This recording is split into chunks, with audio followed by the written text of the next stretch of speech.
నమస్తే, welcome to Telugu popular network. నేను సిరి.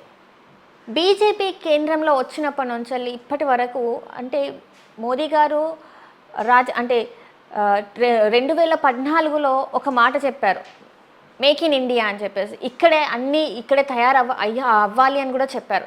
కానీ ఇప్పుడు 2014 నుంచి 26 వరకు మరి ఎంతవరకు ఇక్కడ వస్తువులే కావచ్చు, ప్రోడక్ట్స్ కావచ్చు, ఏవైనా కూడా ఎంతవరకు తయారవుతున్నాయి? అసలు ఈ మోడీ గారు చెప్పిన మాటలు ఇప్పటి వరకు ఎంతవరకు వాస్తవ రూపం దాల్చాయి? సో దీని గురించి మాట్లాడడానికి మనతో పాటు ఉన్నారు ప్రముఖ రాజకీయ విశ్లేషకులు ఎంకే రావు గారు. నమస్కారం సార్. నమస్తే సార్. ఈరోజు మీరు ఏదైతే ఒక టాపిక్ మాట్లాడారో, మీరు ఏదైతే ఫేస్బుక్లో మీరు రాశారో దాని గురించే మనం మాట్లాడుతున్నాం సార్. ఏదైతే మేక్ ఇన్ ఇండియా మోదీ గారు చెప్పినప్పుడు అంటే 2014 నుంచి ఇప్పటి వరకు కూడా మన భారతదేశంలో మరి ఎంతవరకు మేక్ ఇన్ ఇండియా అది నిజంగా వాస్తవ రూపం దాల్చిందంటారు?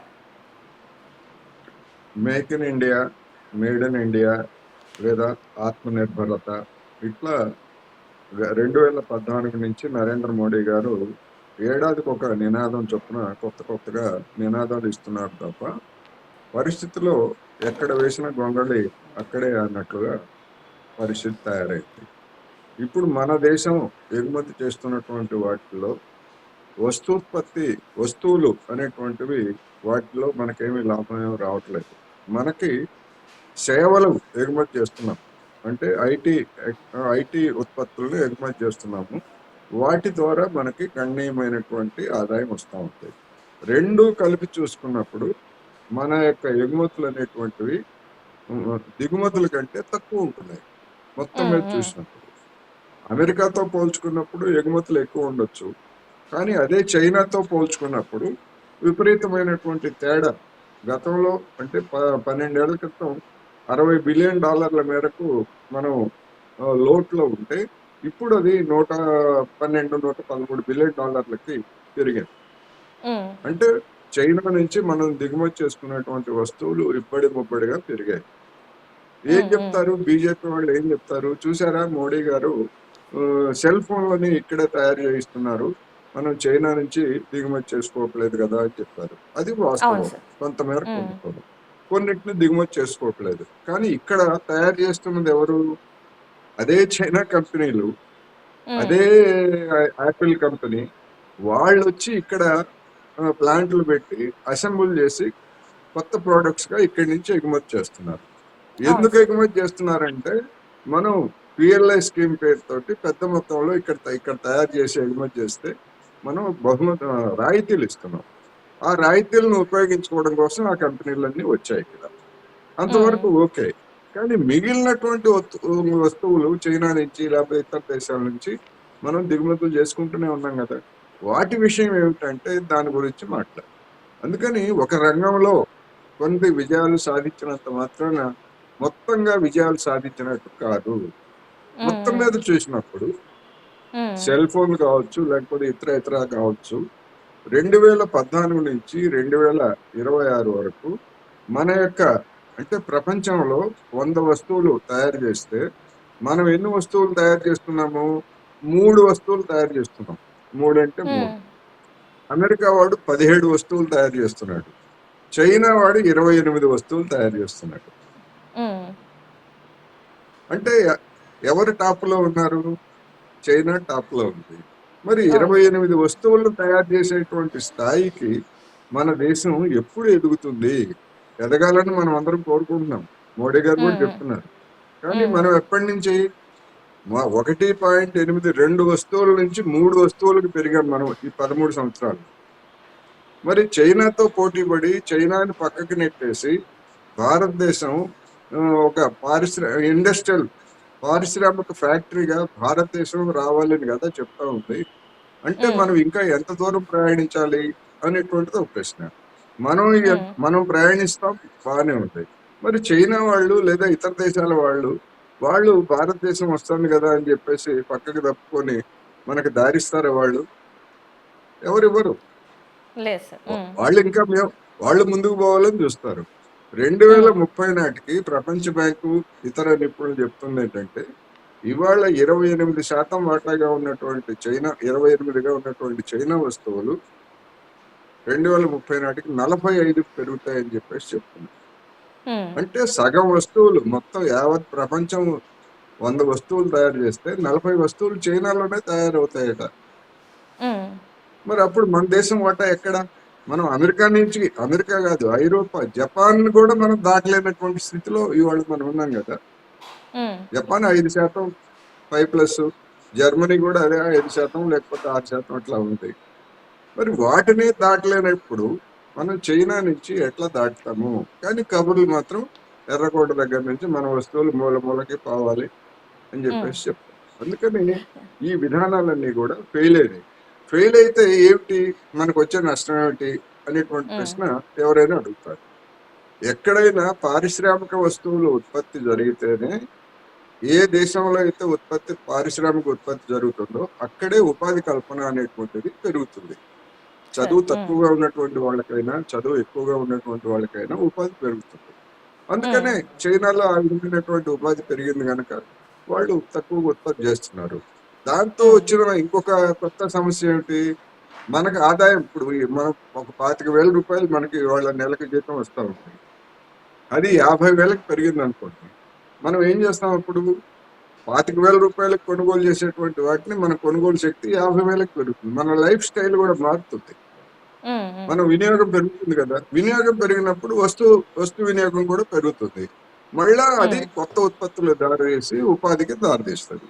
అటువంటి విధానాన్ని అనుసరించకుండా ఎంతసేపటికి మనం కొండలో ఉండాలి, పిల్ల దుడ్డులాగా ఉండాలి అన్న పద్ధతిలో ఉంటే అది జరిగేటువంటిది కాదు అనేది ఈ 12 ఏళ్ల అనుభవం, అంతకుముందు అనుభవం కూడా మనకు నేర్పింది అదే. దాని ఉమ్, నుంచి విధానపరమైనటువంటి నిర్ణయాలు, ఒక స్పష్టమైనటువంటి వైఖరి లేకపోయేట్లయితే విదేశాల నుంచి ఎవడు పెట్టుబడులు పెట్టడు, ఇప్పుడు కూడా చెప్పడు. ఉమ్, తాజాగా వార్తలో వచ్చినటువంటిది ఏమిటంటే, చైనాలో ఫ్యాక్టరీల్లో ఉత్పాదక ఖర్చు అంటే కార్మికులకు ఇచ్చేటువంటి వేతనాలు బాగా పెరిగాయి గనక, అక్కడ లాభాలు తగ్గాయి గనక, అక్కడ ఉన్నటువంటి ఫ్యాక్టరీలన్నీ కూడా వెలుపలికి వచ్చి వేరే దేశాల్లో పెట్టాలి, భారతదేశంలో పెట్టాలి అని చెప్పేసి చెప్తున్నారు. కానీ ఉమ్. ఇదే కబుర్లు కరోనా సమయం నుంచి మనం వింటున్నాం.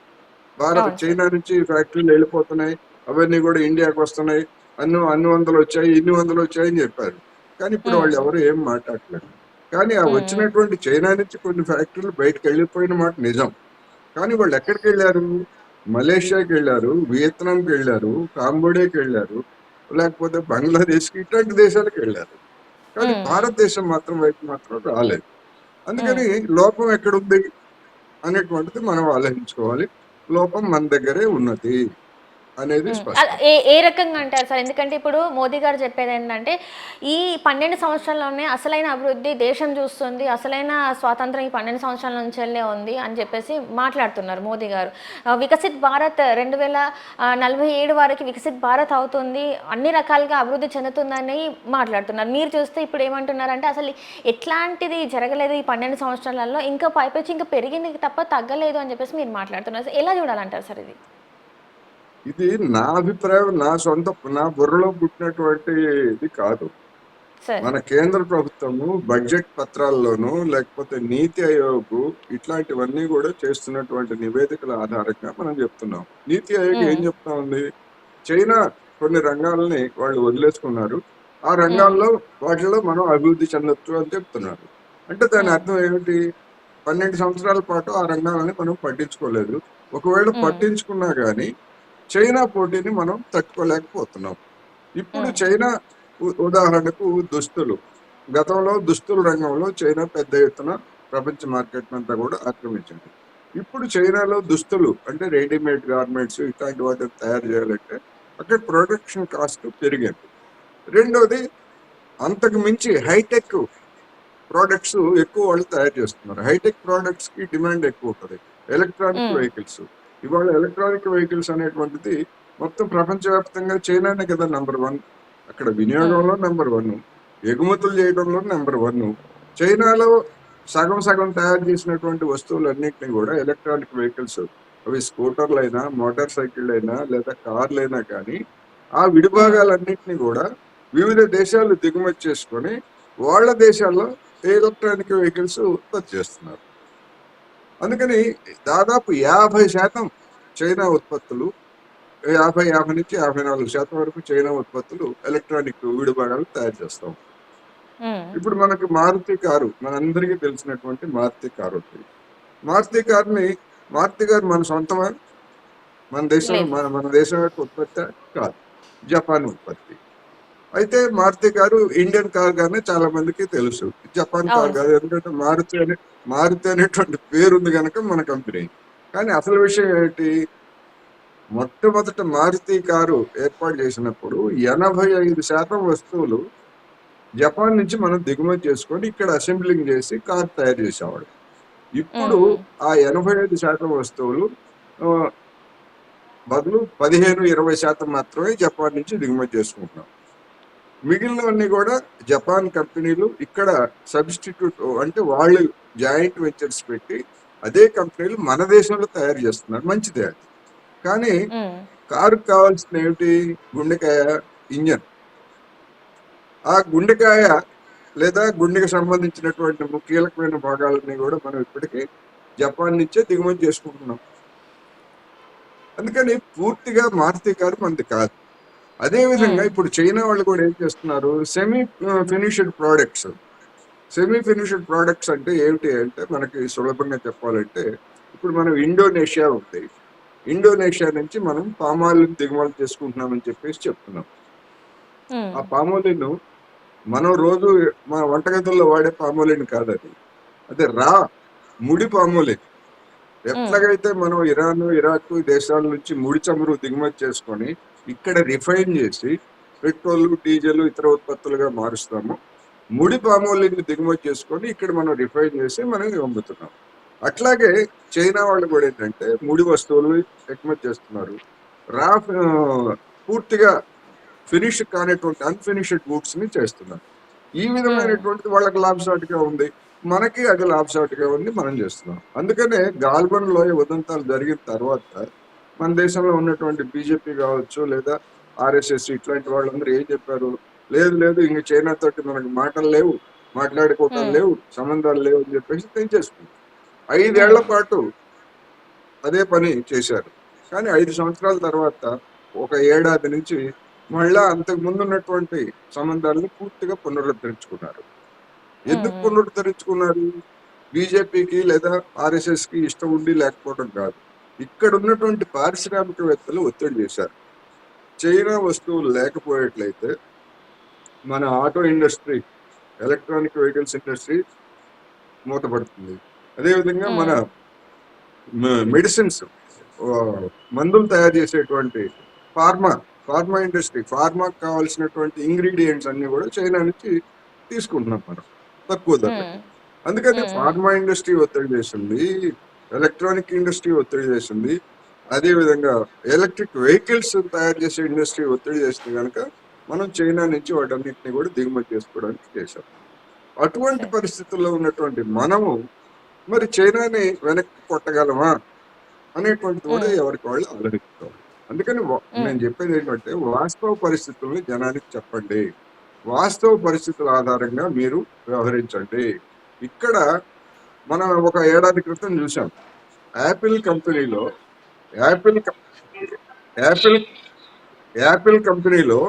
చైనా నుంచి వచ్చినటువంటి వర్కర్స్ వెళ్ళిపోతే వాళ్ళని రీప్లేస్ చేయడానికి ఇక్కడ మనకి నిపుణులు దొరకలేదు, మళ్ళా చైనా నుంచి మనం పిలిపించుకోవాల్సి వచ్చింది. మరి అంటే నిపుణులైనటువంటి వాళ్ళు వర్కర్స్ లేకుండా మన దేశంలో పనిచేయడానికి విదేశాల నుంచి ఏ కంపెనీలు వస్తాయి అనేటువంటి ప్రశ్న కూడా ఉంది. అందుకని మన యువతను నిపుణులుగా తయారు చేయాలి. ఇప్పుడు ఉదాహరణకి తెలంగాణలో స్కిల్ యూనివర్సిటీ అని రేవంత్ రెడ్డి గారు హడావుడి చేస్తారు. మరి ఆ స్కిల్ యూనివర్సిటీ ఈ 12 ఏళ్ళ నుంచి లేకపోతే, ఒక రాష్ట్రంలో లేకపోతే మన నష్టమే కదా మనకి. అందుకని ఈ విధమైనటువంటి ఒక విధానపరమైనటువంటి నిర్ణయాలు తీసుకోవడంలో మన బస్సు మిస్ అయింది. ఆ బస్సు మిస్ అయింది కనుక మనం ఎక్కడ ఉండాలో అక్కడే ఉన్నాం. అంటే ఈ విషయాలు చెప్పండి. ఇప్పుడు బీజేపీ అంటే కేంద్రం ప్రభుత్వం ఏం చెప్తుందంటే, మోదీ గారు ఏం చెప్తుందంటే, ఏదైతే కాంగ్రెస్ పాలనలో ఉన్నప్పుడు భారతదేశం అనేది వాళ్ళు దోచుకోవడమే సరిపోయింది. ఆ దోచుకోవడం వల్లనే చైనా లాంటి దేశాలు, సింగపూర్ లాంటి దేశాలు అన్నీ, మలేషియా లాంటి దేశాలన్నీ కూడా మనము మంచిగా ఉన్నా కూడా, మనము ఆర్థికంగా స్ట్రాంగ్గా ఉన్నా కూడా అవన్నీ పైకి వెళ్ళిపోయినాయి. మనం మాత్రం ఇంకా కిందికి దిగువ స్థాయికి వెళ్ళిపోతున్నాము. ఇదంతా కూడా కాంగ్రెసే చేసింది, కాంగ్రెస్ ప్రభుత్వం వల్లనే ఇదంతా ఈరోజు ఇలాంటి పరిస్థితులలో మనం ఉన్నామని, భారతదేశం ఈ పరిస్థితులలో ఉందని చెప్పేసి మోదీ గారు అనేక సార్లు చెప్పడం జరిగింది కదా సార్. మరి ఎలా అంటారు ఇప్పుడు? Yes. ఎవరు తప్పు అంటారు ఇప్పుడు ఈ మరి రోజు? మరి కాంగ్రెస్ మరి తప్పు అంటారా? మరి సార్. అదే మోదీ గారు, అదే బీజేపీ వాళ్ళు ఏం చెప్తారు? కాంగ్రెస్ హయాంలో రోజుకి 2 కిలోమీటర్లు 3 కిలోమీటర్లు నేషనల్ హైవేస్ వేస్తే మేము ఉమ్, ఇవాళ 20 కిలోమీటర్లు 30 కిలోమీటర్లు వేస్తున్నామని చెప్తున్నారు కదా. ఉమ్, హైవేస్ మేము పెద్ద ఎత్తున వేస్తున్నాము, లేదు మేము అంతకుముందు 85 విమానాశ్రయాలు ఉంటే ఇప్పుడు 165 విమానాశ్రయాలు కట్టాము. 50 అవును ఏళ్లలో సార్. కట్టినటువంటి విమానాశ్రయాలు 85 అయితే ఈ 12 ఏళ్లలోనే ఇంకొక 80 కట్టామంటున్నారు కదా. మరి అదే ఉమ్, పని మిగతా రంగాల్లో ఎందుకు చేయలేకపోయారు మీరు? ఉమ్, దానికి ఎప్పుడో చనిపోయినటువంటి నెహ్రూని, గాంధీని మీరు ఇంకా పట్టుకొని మీరే చేశారు. బొమ్మరిల్లు సినిమా లాగా అన్ని మీరే చేశారు, అన్ని మీరే చేశారంటే ఈ 12 ఏళ్ల నుంచి మీరేం చేశారు? ఈ ఉమ్, 12 ఏళ్ల నుంచి మీరేం చేశారు? ఒకవైపు మీరేమో మేము రోడ్లు వేసాము, లేకపోతే మరుగుదొడ్లు కట్టాము, విమానాశ్రయాలు కట్టాము, ఇది మా గొప్ప అంటారు. అంటే చేసినటువంటి వాటికేమో గొప్ప మీ ఖాతాలో వేసుకుంటారు, మీరు ఫెయిల్ అయినటువంటి ఖాతానేమో కాంగ్రెస్ ఖాతాలో వేస్తారా? ఎంతకాలం ఉమ్, ఇది నడుస్తుంది? ఎంతకాలం ఈ కబుర్లు చెప్తారు అనేటువంటిదే సమస్య. ఇప్పుడు 12 ఉమ్, ఏళ్ళు, ఇప్పుడు ఒక ఫ్యాక్టరీ పెట్టడానికి 12 ఏళ్ళు కావాలా? ఒక ఫ్యాక్టరీ పెట్టడానికి. ఇప్పుడు ఉమ్, మనకి హైదరాబాద్ లో రామంతపూర్ నుంచి ఒక ఎలివేటెడ్ మన ఫ్లైఓవర్ 8 కిలోమీటర్స్ ఫ్లైఓవర్ ఉమ్, ఎంతకాలం పట్టింది? 10 ఏళ్ల నుంచి కడుతూనే ఉన్నారు. ఇంకో 2 ఏళ్ళు అవును. పడుతుంది. ఇది సమర్థతకు నిదర్శనమైంది. ఒక ఉమ్, ఒక క్యారీ ఒక 8-10 కిలోమీటర్ల యొక్క ఫ్లైఓవర్ ని కట్టడానికి మనకి 8-10 ఏళ్ళు పడితే మనం ఏం చేస్తున్నట్టు? ఏ పని చేయిస్తున్నట్టు మనం కాంట్రాక్టర్ల చేత? మనం ఏం చేస్తున్నట్టు? మరి అటువంటిది వివిధ రంగాలలో అభివృద్ధికి సాగించడానికి మరి వీళ్ళు చేసేటువంటి నిర్వాహకం ఇట్లాంటి అనేకం ఉన్నాయి మనకి. ఉమ్, అదేవిధంగా ఇప్పుడు ఉదాహరణకి 4 లేన్స్ గా ఉన్నటువంటి రహదారులు 6 లేన్స్ గా మారుస్తారట. ఎప్పుడు అవును 4 సార్. లేన్స్ గా ఎప్పుడు వేశారు? విజయవాడ, ఉమ్, హైదరాబాద్ 4 లేన్స్ ఎప్పుడు వేశారు? 4 ఏళ్ల క్రితం, 5 ఏళ్ల క్రితం 4 లేన్స్ చేశారు. మరి అప్పుడు ఉమ్, తెలియదా విజయవాడ రహదారి మధ్య 6 లైన్స్ వేయాలని? ఇప్పుడు మళ్ళా ఉమ్, వాటన్నిటిని పగలగొట్టి మళ్ళా ఇప్పుడు కొత్తగా మళ్ళీ మొదలు పెట్టేస్తున్నారు. అంటే ఒక అవును. లాంగ్ 20 ఏళ్లకో 30 ఏళ్లకో లేదా 40 ఏళ్లకో అవసరమైనటువంటి ముందు చూపు లేకపోతే ఈ ఉమ్. విధమైనటువంటి చేస్తారు. కానీ మోదీకి అదే ఉన్నంత చైనా వాళ్ళు ముందు ఏం చూపు, చేస్తారు? అంటే మోదీకి ఉన్నంత ముందు చూపు ఇంకే నాయకుడికి లేదని చెప్పేసి పదే పదే చెప్తూనే ఉంటారు కదా సార్. పదే పదే చెప్తారు. మరి మనం రోడ్ల విషయంలోనే చూస్తున్నాం కదా, మనం ఎంత ఇబ్బంది పడుతున్నాం రోడ్ల వికసిత్ భారత్ విషయంలోనే అని చెప్తున్నారు చూస్తున్నాము. కదా సార్. అదే కబుర్లు చెప్తున్నారు, కబుర్లు ఉమ్, చెప్తున్నారు, ఆచరణలో కనపట్లేదు. కబుర్లు చెప్తే ఉపయోగం ఉంది. ఇప్పుడు ఉదాహరణకి మొన్న జరిగినటువంటి జెన్జీ ఉద్యమం, ఉమ్, నీట్ ఎగ్జామ్ పరీక్ష. నీట్ ఉమ్, ఎగ్జామ్ ఉమ్, పరీక్షని సక్రమంగా నిర్వహించాలని ఎప్పటి నుంచో చెప్తున్నారు, వాళ్ళు కూడా చెప్తున్నారు పేపర్ లీకేజ్. మరి ఉమ్, ఎంత ఐటీ టెక్నాలజీ ఉంది, మనకు ఐటీ నిపుణులు ఉన్నారు, అన్ని కంప్యూటర్లు అన్నీ ఉన్నాయి. మరి ఆన్లైన్ లో ఒక 25 లక్షల మందికి ఒకే రోజు ఆన్లైన్ లో పరీక్షలు నిర్వహించడానికి మన దగ్గర యంత్రాంగం లేదు. ఉమ్, మన వైఫల్యమా, లేకపోతే కంప్యూటర్లు తప్ప, ఇంజనీర్లు తప్ప? ఎవరి తప్పు? ఉమ్, ప్రభుత్వందే కదా. రైట్. ఇప్పుడు ఇంత జరిగిన తర్వాత ఇప్పుడు చెప్తున్నారు మేము ఆన్లైన్ లో మేము నిర్వహిస్తామని. మరి ఈ ఉమ్, ఆన్లైన్ లో నిర్వహించే విషయం మరి 12 ఏళ్ల నుంచి మీరు ఎందుకు జరపలేదు? 10 ఏళ్ల క్రితం కూడా పేపర్ లీక్ అయిందిగా కొన్ని ప్రాంతాల్లో నీట్ ఉమ్, ఎగ్జామ్ కి సంబంధించి. మరి మీకు అప్పుడు ఆలోచన ఎందుకు రాలేదు? ఎందుకు రాలేదంటే జనజీవ ఉద్యమాలు లాంటివి రాలేదు కనుక పోతే పోయిందిలే, వాళ్ళే చూసుకుంటారని చెప్పి ఒక నిర్లక్ష్యం. ఉమ్, అందుకని ప్రతి రంగం పట్ల ఇదే విధమైనటువంటి నిర్లక్ష్యం. ఇప్పుడు ఏం చెప్తున్నారు? మేము డ్రోన్లు తయారు చేస్తాం అంటున్నారు. మరి మనకంటే ముందు ఇరాన్ వాడు డ్రోన్లు తయారు చేశాడు. మరి వాడికి వచ్చిన ఆలోచన మనకెందుకు రాలేదు? మనమే తోపులు అని చెప్తారు కదా తెలివితేటల్లో, మనమే తోపులు, మనకెవరు లేరు, మన వేదాల్లో లేకపోతే పురాణాల్లో అంత టెక్నాలజీ ఉంది, విమానాలను కూడా మనం నడిపామని చెప్తారు కదా. ఎందుకని తీయలేదు మీరు? ఆ వేదాల్లో ఉన్నటువంటి విజ్ఞానాన్ని తీసి మనం సొంతంగా యుద్ధ విమానాన్ని, ఒక జెట్ ఫైటర్ లాంటి దాన్ని మనం తయారు చేసుకున్నాము, చేస్తున్నాం. కొన్ని తేజస్ లాంటి చిన్న చిన్న విమానాలు చేస్తున్నాం. కానీ అమెరికా వాడి దగ్గర, చైనా వాడి దగ్గర అంతకంటే పవర్ఫుల్ విమానాలు ఉన్నాయి కదా, మనం ఎందుకు తయారు చేయలేకపోతున్నాం? ఇట్లా ప్రతి రంగంలో కూడా ఒక నిర్లక్ష్యం. పెట్టుబడులు లేవు. పెట్టుబడులు లేకపోతే నేను ఏమని చెప్తారు నరేంద్ర మోడీ గారు, విమానాల్లో ఎందుకు తిరుగుతున్నావు, ఎక్కువ కాలం విమానాల్లో ఉంటున్నావు అంటే పెట్టుబడులు తీసుకురావడానికి అన్నారు. ఓకే, మంచిది. మరి ఏమొచ్చినాయి పెట్టుబడులు ఏమొచ్చినాయి భారతదేశానికి? పెట్టుబడులు వస్తే పరిశ్రమలు ఏవి, లేదా వాణిజ్య సంస్థలు ఏవి మనకు కనిపించాలి కదా ఫిజికల్ గా. అవన్నీ వస్తాయి, అందుకని మేము 2 కోట్ల ఉద్యోగాలు ఇస్తామని చెప్పారు. ఆ సంస్థలు రాలేదు, ఆ పెట్టుబడులు రాలేదు, ఆ 2 కోట్ల ఉద్యోగాలు రాలేదు. ఇది పరిస్థితి. Right sir. Thank you so much sir. అయితే